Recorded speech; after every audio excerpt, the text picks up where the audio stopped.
बिस्मिल्लाहिर्रहमानिर्रहीम अस्सलाम वालेकुम। डियर स्टूडेंट्स, आज हम चैप्टर नंबर 2 काइनेमैटिक्स का एक छोटा सा topic motion due to gravity को पढ़ेंगे। आज के लेक्चर में मेरी पूरी कोशिश होगी कि मैं आपको ये टॉपिक अच्छे से समझा पाऊँ। अगर फिर भी कोई क्वेश्चन होता है, आपको समझ नहीं आता, तो आप कमेंट सेक्शन में पूछें, मैं पूरी कोशिश करूंगी कि आपकी हेल्प कर सकूं। चलिए तो आज का अपना टॉपिक स्टार्ट करते हैं। नोट से हम पढ़ेंगे, नोट से समझेंगे, और जिस तरह हमने पीछे टॉपिक्स को कवर किया, नोट्स हमने फॉलो किए ताकि आपकी हेल्प हो जाए कि आपने पेपर में इस टॉपिक को कैसे अटेम्प्ट करना है। समझने के साथ साथ अटेम्प्टेशन के हवाले से भी आपकी हेल्प हो जाए। चलिए तो आज का अपना टॉपिक जो है मोशन ड्यू टू ग्रेविटी को स्टार्ट करते हैं। सबसे पहले तो ये देखते हैं कि ग्रेविटी क्या है। ग्रेविटी को हम बचपन से पढ़ के आते हैं, जैसे कि साइंस के सब्जेक्ट में हमने पढ़ा होता है कि ग्रेविटी क्या है। ग्रेविटी क्या है? ग्रेविटी फोर्स है जिसकी वजह से ये जो ऑब्जेक्ट जो हम ऊपर की तरफ फेंकते हैं, यानी किसी भी बॉल को हमने ऊपर फेंका और वो नीचे आई, नीचे की तरफ उसने वो नीचे की तरफ आई, ना कि ऊपर ही रह गई। ठीक है, नीचे कैसे आई? उस फोर्स की वजह से। तो वो फोर्स क्या है? ग्रेविटी है। इस ग्रेविटी की फोर्स की वजह से कोई भी ऑब्जेक्ट जब हम ऊपर की तरफ फेंकते हैं तो वो नीचे की तरफ फॉल करता है। ये ग्रेविटी होती है जो ऑब्जेक्ट्स को अपनी तरफ अट्रैक्ट कर रही होती है। तो हम देखते हैं कि हमारे पास रियल लाइफ का क्या केस होता है जब कोई ऑब्जेक्ट ऊपर फॉल कर रहा होता है अर्थ की तरफ। अर्थ की ग्रेविटेशनल फोर्स होती है ना, ये ग्रेविटी। तो अर्थ की तरफ जब कोई ऑब्जेक्ट फॉल कर रहा होता है तो उसका क्या केस होता है, और आइडियल केस जो कि फिजिक्स में हम आइडियल केस ले रहे होते हैं, तो वो क्या केस होता है। रियल लाइफ केस में क्या देखते हैं हम कि जब हमने कोई भी बॉल आसमान की तरफ फेंकी, ऊपर की तरफ फेंकी, तो वो जब नीचे आती है तो उसके ऊपर फोर्स ऑफ ग्रेविटी है जो कि इसके ऊपर एक्ट कर रही है, इस बॉल के ऊपर, जिसकी वजह से ये नीचे की तरफ फॉल कर रही है। ठीक है, तो बॉल को जब हमने ऊपर फेंका तो वो ग्रेविटी की फोर्स की वजह से नीचे आना शुरू हो गई, यानी उसने नीचे की तरफ जो है अपनी डायरेक्शन नीचे की तरफ कर ली। वो ग्रेविटी जो है उसे अट्रैक्ट कर रही है कि वो अर्थ के ऊपर फॉल करे। ठीक है, लेकिन यहाँ पे रियल लाइफ में एयर रेजिस्टेंस भी मौजूद होती है। जब भी हम किसी ऑब्जेक्ट को ऊपर फेंकते हैं और जब वो नीचे फॉल कर रहा होता है, ग्रेविटी उसको अपनी तरफ अट्रैक्ट कर रही होती है, तो उसमें एयर रेजिस्टेंस भी होती है, यानी एयर की जो रुकावट होती है, हवा की जो रेजिस्टेंस है वो भी मौजूद होती है।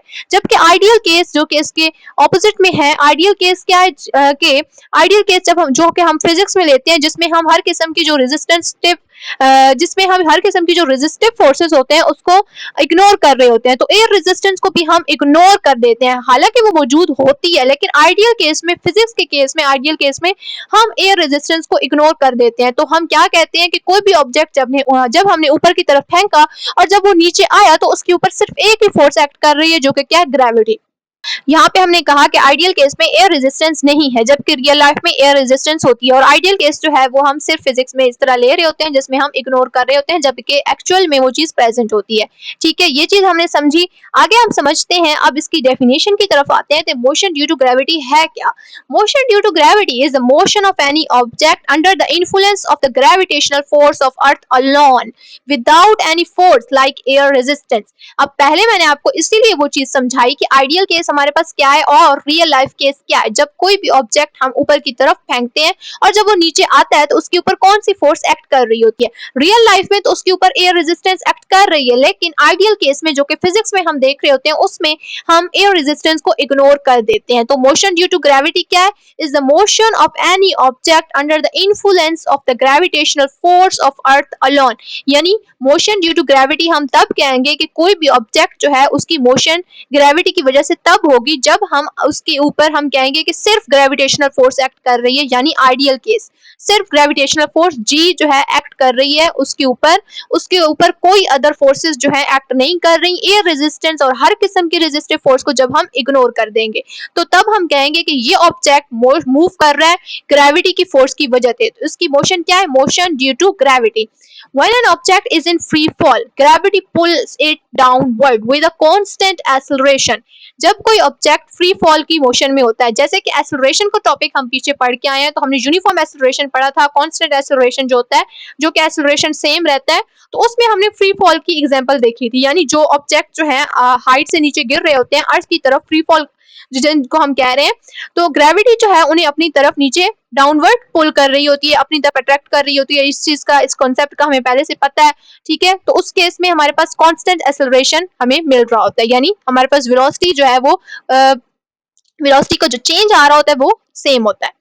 उसके आगे हम देखते हैं हमारे पास ग्रेविटेशनल एक्सेलरेशन जी। ये जो ग्रेविटेशनल एक्सेलरेशन जी है, इसकी डेफिनेशन आपसे पेपर में पूछी जा सकती है, ठीक है, कि ग्रेविटेशनल एक्सेलरेशन जी को डिफाइन करें, क्या है, मोशन ड्यू टू ग्रेविटी क्या है, तो ये आपको पता होना चाहिए। ग्रेविटेशनल एक्सेलरेशन क्या है? The acceleration produce in a freely falling body due to force of gravity is called gravitational acceleration.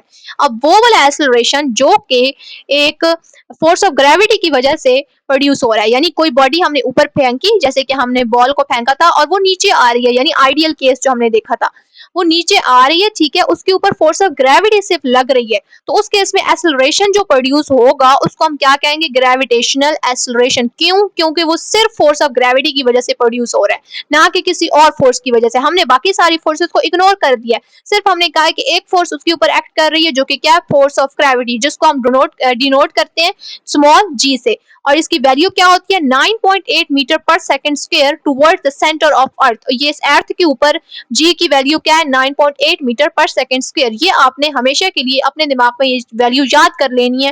Numericals में कहीं पे आपको दी जाएगी और कहीं पे नहीं दी जाएगी। आपको पता होना चाहिए कि ग्रेविटेशनल एक्सेलरेशन की वैल्यू क्या है? स्मॉल जी, 9.8 मीटर पर सेकंड स्क्वायर। और आपको पता होना चाहिए कि ग्रेविटेशनल एक्सेलरेशन कौन सा एक्सेलरेशन होता है? वो एक्सेलरेशन जो कि फ्रीली फॉलिंग बॉडी किससे प्रोड्यूस होता है, उसकी तब जबकि उसके ऊपर सिर्फ फोर्स ऑफ ग्रेविटी एक्ट कर रही होती है।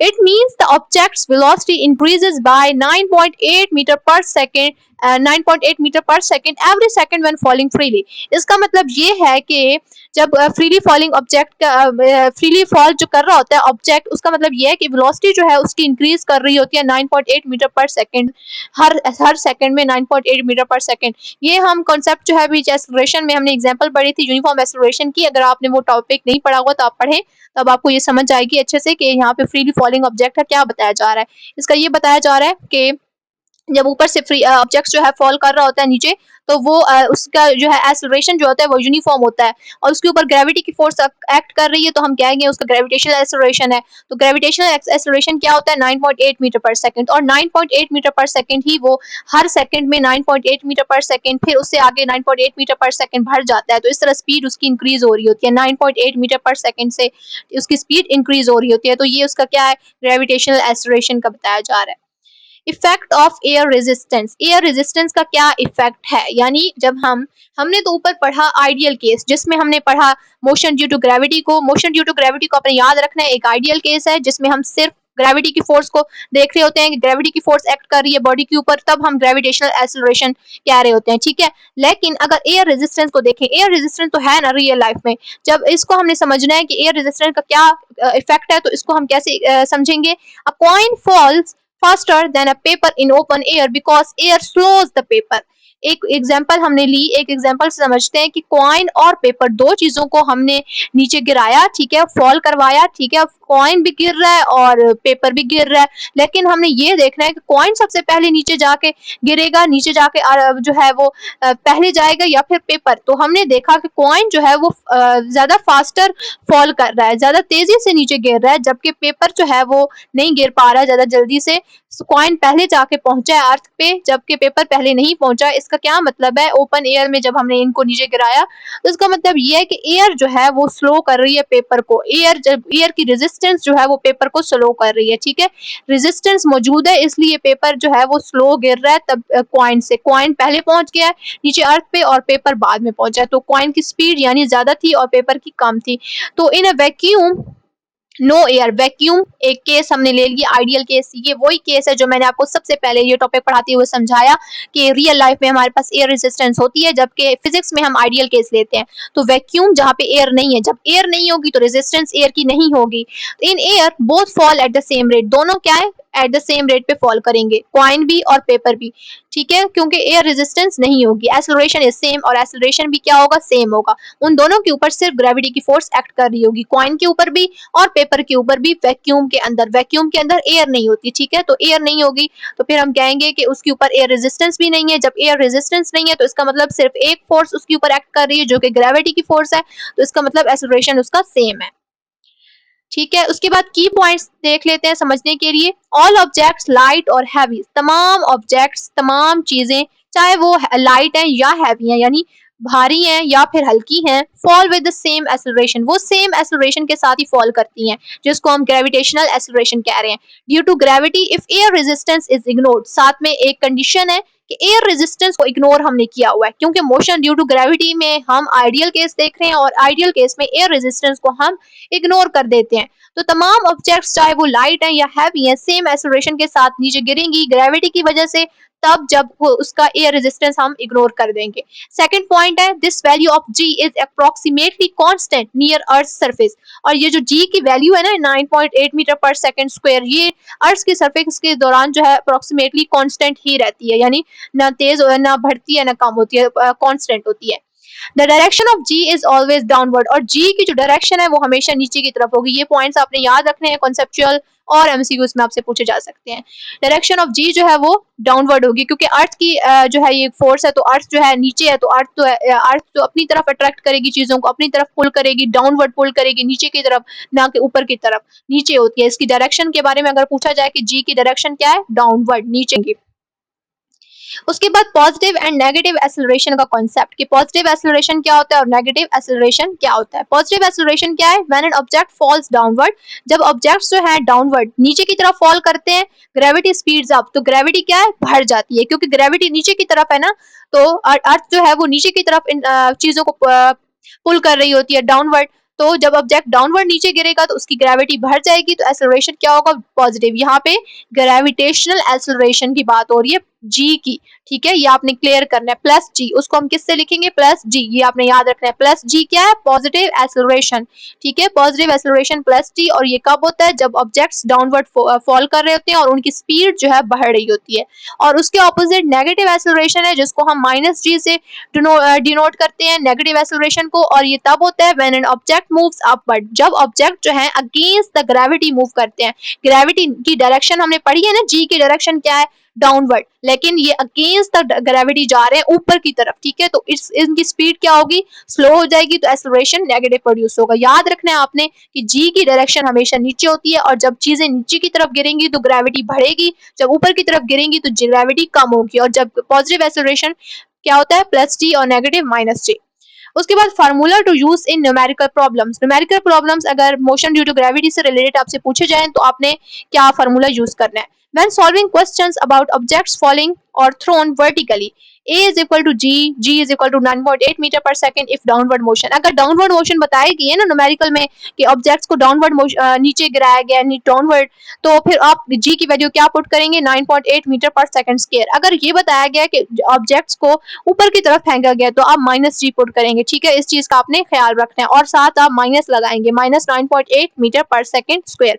इस चीज का आपने ख्याल रखना है, इससे आपका जो है क्वेश्चन जो है वो गलत भी हो सकता है अगर आप इस चीज का ख्याल ना रखें तो। ये था हमारा आज का टॉपिक, छोटा सा मोशन ड्यू टू ग्रेविटी वाला।